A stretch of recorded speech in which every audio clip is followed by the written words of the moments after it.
Salut, c'est Emilio. Alors tu sais, il y a cette phrase que je répète assez souvent dans mes vidéos qui est la technologie est un bon serviteur mais un mauvais maître. Si tu prends le smartphone par exemple, c'est un outil formidable. Tu peux faire des choses complètement dingues, tu as des possibilités quasiment infinies. Par contre, si tu te laisses aller, si tu te laisses bouffer et emporter par les réseaux sociaux, par le bruit, par toutes ces applications qui finalement sont addictives, eh bien ça va te pourrir la vie, ça peut carrément te ruiner la vie, ça va te ruiner ta productivité, ça peut te ruiner ton état émotionnel. Et moi tu sais, c'est quelque chose qui me passionne vraiment, ça fait des années que je m'intéresse à comment apprendre à dominer la technologie, comment reprendre le contrôle sur nos appareils électroniques pour ne plus se laisser bouffer, mais au contraire utiliser notre smartphone, nos tablettes, nos ordinateurs, peu importe, comme des serviteurs et pas être l'esclave de ces technologies. Et dans cette démarche-là, il y a des applications qui sont vraiment extrêmement utiles. Justement, dans cette vidéo, je voudrais t'en partager 7. Alors, c'est pas des applications individuelles, c'est plutôt des catégories d'applications que je te recommande vivement d'avoir aujourd'hui sur ton téléphone si tu es ambitieux et que tu veux apprendre à dominer ton smartphone. La première application à avoir sur son téléphone, c'est un tracker d'habitude. Alors, tu sais, le tracker d'habitude, c'est une simple application qui va te permettre de cocher à chaque fois que tu as réalisé tes habitudes. Donc, quand tu vas télécharger l'application, tu vas entrer tes bonnes habitudes, ça peut être les habitudes de ta routine matinale, ça peut être des habitudes qui ne sont pas forcément quotidiennes, par exemple aller à la salle de sport 3 fois par semaine. L'avantage avec ces applications, c'est que ça va te permettre d'avoir une représentation visuelle de ton avancée dans tes habitudes, de ta progression. Par exemple, si tu as médité tous les jours pendant 30 jours et que chaque jour tu coches la case dans ton tracker d'habitude, eh bien tu vas avoir cette espèce de chaîne de 30 jours qui va être quelque chose dont tu es fier finalement. Ça représente ton engagement, ça représente ton passage à l'action, c'est quelque chose qui va te faire te sentir fier de toi. Et évidemment, le jour 31, tu n'auras pas envie de casser cette chaîne parce que tu sais pertinemment que si tu rates un jour alors qu'à la base tu avais prévu de le faire absolument tous les jours, eh bien tu vas briser ta chaîne, tu vas briser ton engagement et tu te sentiras mal par rapport à toi-même. Donc ça peut être une source de motivation vachement intéressante. Moi personnellement aujourd'hui, je n'en utilise pas parce que j'en ressens pas le besoin, mais si aujourd'hui tu veux mettre en place de nouvelles habitudes, tu veux mettre en place une routine matinale, eh bien pour commencer, dès le premier jour, ça peut être excellent de mettre en place ce système de tracking que tu peux d'ailleurs au passage faire sur papier, hein. Rien ne t'oblige à le faire absolument sur une appli smartphone, mais il faut dire qu'il y a plein d'applications qui sont très bien. Moi je te recommande notamment Strix, il y a aussi Productive sur iOS, Fabulous qui est sur Android. Il suffit de taper Habit Tracker dans la barre de recherche de ton store d'applications et tu vas trouver toute une multitude d'applications qui font toutes à peu près la même chose. Après, c'est en fonction des goûts de chacun. La deuxième application que je te recommande d'avoir sur ton téléphone, c'est un time tracker, donc un tracker de temps. C'est assez similaire avec le tracker d'habitude, sauf que là, cette fois-ci, ce que tu vas traquer, c'est non pas la réalisation binaire d'une habitude, donc oui, je l'ai fait ou non, je l'ai pas fait. Ce que tu vas traquer, c'est ton temps de travail, par exemple, sur un projet que tu as. Pour te prendre mon exemple, je vais pouvoir évaluer mon temps de lecture. Quand je lis, je mets systématiquement mon application de tracker de temps. Ça peut être quand je travaille sur une vidéo, quand je fais du montage vidéo. Tous ces éléments-là, je peux les quantifier, je peux tout simplement les mesurer grâce à une application comme ça. Et ça me permet d'avoir plus conscience de comment je travaille. Ça me permet aussi de me motiver, de me dire, bah voilà, j'ai un quota à respecter tous les jours. Ça me permet de savoir exactement combien de temps je passe sur chacun de ces projets que j'ai envie de quantifier temporellement. Pour cette fonction, j'ai deux recommandations à te faire. La première, c'est Toggl, qui est un tracker de temps très poussé, qui te permet vraiment d'avoir des statistiques sur où tu passes ton temps, etc. Mais après, ça demande un investissement, évidemment, parce qu'à chaque fois, il faut lancer le timer, il faut y penser, mais ça devient une habitude au fur et à mesure du temps. Toggl, c'est un côté assez pro, c'est plutôt, voilà, c'est un côté assez technique. Et la deuxième, c'est Forest, qui est excellente, celle que j'utilise actuellement, qui a un côté très ludique, qui a un côté gamification. Le principe, c'est que tu vas d'abord définir un timer que tu peux régler un petit peu comme tu veux. Ça peut être 15 minutes, 20 minutes, 30 minutes, 1 heure, selon le temps que tu vises. Et pendant que le timer tourne, tu as une espèce d'arbre virtuel qui va se mettre à pousser. C'est assez rigolo, il y a un côté vraiment ludique, comme je te le disais. Et quand tu auras terminé le timer, eh bien, la forêt va s'agrandir. Tu vas ajouter un arbre à ta forêt virtuelle, en fait. Et tu as aussi une option qui est vachement bien pour bloquer les distractions, justement, si tu es en train de travailler focus.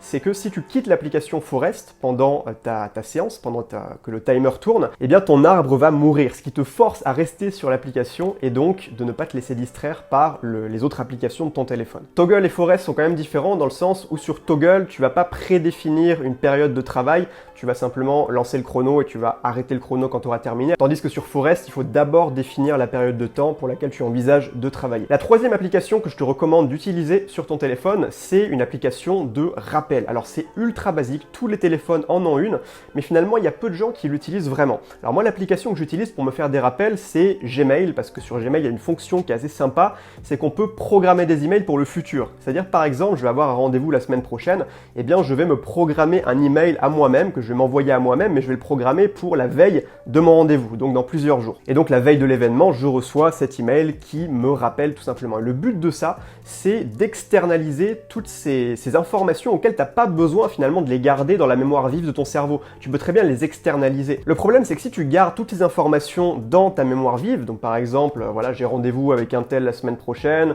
dans 3 semaines, je vais être débité pour un service auquel j'ai souscrit, je ne sais pas si je vais encore l'utiliser. Donc si tu gardes tout ça dans ta tête, non seulement ça va consommer beaucoup d'énergie mentale, d'attention au quotidien, parce qu'il va falloir tout le temps que tu y penses, en plus de ça, ça va te stresser parce que tu auras peur d'oublier, et puis en plus, tu risques d'oublier effectivement. C'est beaucoup plus efficace d'avoir des rappels.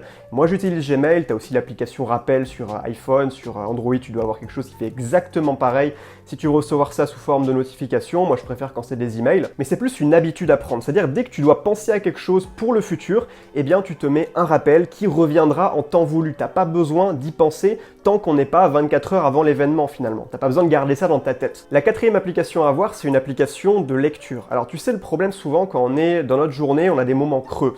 Par exemple, quand on est assis dans le bus à attendre parce qu'on n'a pas grand chose à faire, le temps d'arriver du point A au point B, ou alors quand on est dans une file d'attente, ou alors quand on s'ennuie tout simplement, on va avoir tendance à se divertir grâce à notre téléphone. Le téléphone, c'est vraiment la distraction par excellence, parce qu'elle est à portée de main. Enfin, c'est vraiment, t'as juste à sortir le téléphone de la poche et immédiatement t'es distrait, t'as accès à toutes les distractions du monde quasiment. Le problème, c'est que souvent, peut-être que c'est ton cas encore aujourd'hui, dans ces moments-là, on a tendance à se tourner vers la facilité, donc les réseaux sociaux. Le problème, c'est que tu vas pas pouvoir simplement supprimer cette habitude. Il faut la remplacer par quelque chose de différent. Et c'est là qu'il faut avoir une application qui te permet de lire des choses intéressantes, mais du bon contenu. Pas de la pollution, pas du bruit, du vrai contenu qui t'intéresse, qui va t'apporter des choses, qui va t'apprendre des choses. Et pour ça, je te recommande d'avoir l'application Kindle. Alors si tu utilises une liseuse Kindle, c'est génial parce que tu vas pouvoir reprendre tes lectures quand tu es dans le bus par exemple. Tu es dans le bus, tu n'as pas forcément ta liseuse Kindle avec toi, tu sors ton téléphone, tu ouvres l'application de Kindle et puis tu continues ta lecture là où tu en étais. Alors évidemment, il y en a qui vont me dire mais c'est pas terrible de lire des bouquins sur le téléphone. Là, on parle pas de lire exclusivement sur le téléphone, mais simplement dans les petits moments creux, ça peut très bien dépanner. Autrement, tu peux utiliser Feedly, qui est une application qui te permet, je crois, de capter les flux RSS de blogs que tu as sélectionnés et donc de lire des articles de blog qui toi t'intéressent, que tu as choisi en amont et pas le bruit des sites de news par exemple qui vont te balancer des infos négatives à droite à gauche, ou alors des réseaux sociaux où tu vas avoir du contenu complètement aléatoire que l'algorithme a décidé de te balancer à la tronche. Et la dernière option que je peux te recommander, c'est de lire des posts sur Quora. Quora, je ne sais pas si tu connais, c'est une sorte de réseau social qui consiste à... en fait, il y a des utilisateurs qui vont poser des questions, très souvent des questions pertinentes, des questions intelligentes, et d'autres utilisateurs vont répondre à ces questions et vont apporter surtout une réponse construite. C'est pas simplement du Twitter limité à moins de 300 caractères, il va y avoir des réponses construites sur des sujets intéressants. Il y a aussi un algorithme qui va te recommander des posts en fonction de tes centres d'intérêt, donc c'est plutôt pas mal. Après, bon, il y a aussi des posts un petit peu plus débiles, pas forcément très intéressants, mais bon, faut savoir faire le tri. La cinquième application à avoir, c'est une application de lecture de podcast. Alors c'est assez complémentaire avec l'application de lecture finalement.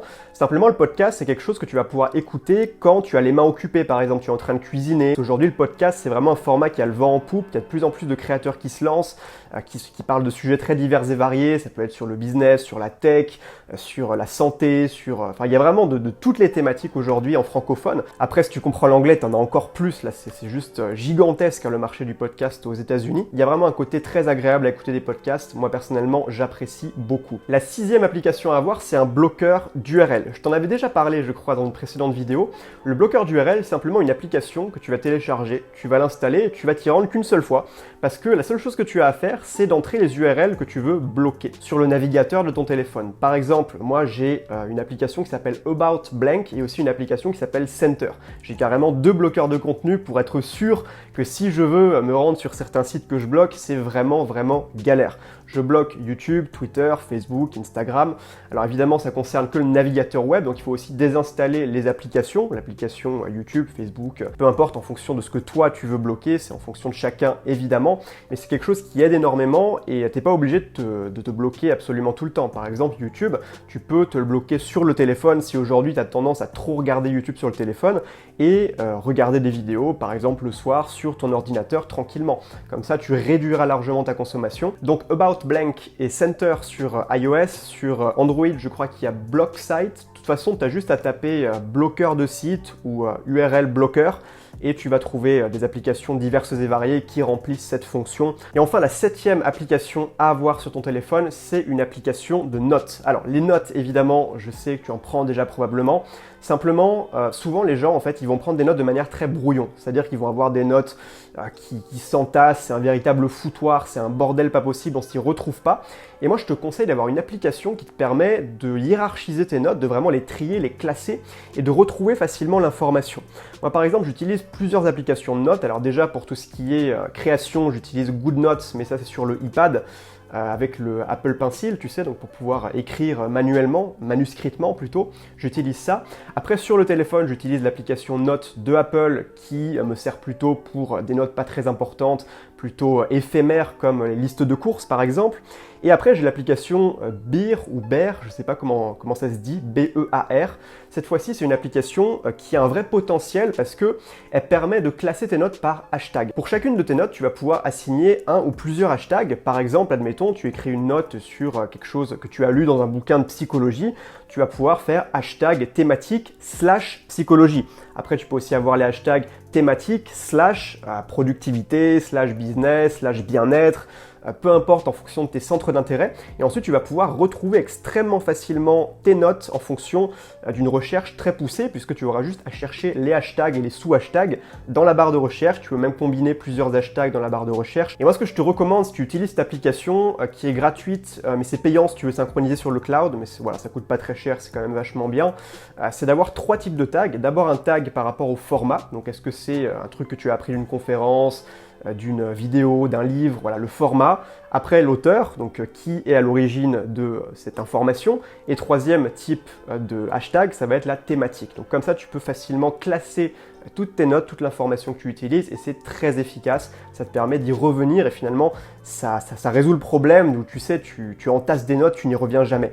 Là, c'est facile parce que tu as juste à faire une recherche par hashtag et c'est très efficace. S'il y a d'autres applications qui ont des fonctions dont je n'ai pas parlé dans cette vidéo, n'hésite pas à me les citer en commentaire. Je serais ravi de prendre connaissance de ça, de tester, pourquoi pas. Moi, je suis un grand testeur. Ça fait des années que j'adore tester des applications qui me permettent d'être plus efficace, de mieux gérer ma vie numérique. Et si tu veux aller plus loin avec moi, sache que je mets à ta disposition une formation vidéo qui est totalement gratuite, qui s'appelle 12 stratégies pour te construire une vie extraordinaire. Si tu appliques ces stratégies, tu te garantis d'atteindre tes objectifs le plus rapidement, le plus efficacement possible. Alors évidemment, ça se fait pas sur le court terme, ça se fait pas à l'échelle d'une semaine, ni même d'un mois, c'est sur le long terme. Mais c'est des stratégies qu'il faut intégrer à ton mode de vie, qu'il faut intégrer à ta manière de penser, à ton état d'esprit, et qui vont te permettre à coup sûr, sur le long terme, d'atteindre tes objectifs. Donc pour découvrir tout ça dans cette formation que je t'offre, le lien est dans la description, tu as juste à cliquer dessus, tu rentres ton email, et puis moi je t'envoie 4 vidéos, c'est divisé en 4 vidéos de 15 minutes à peu près chacune, et tu reçois ça tous les jours dans ta boîte mail pendant 4 jours. Donc le lien est juste en dessous, je te propose qu'on se retrouve de l'autre côté, et en attendant, je te souhaite une excellente journée, je te dis à la prochaine, ciao ciao.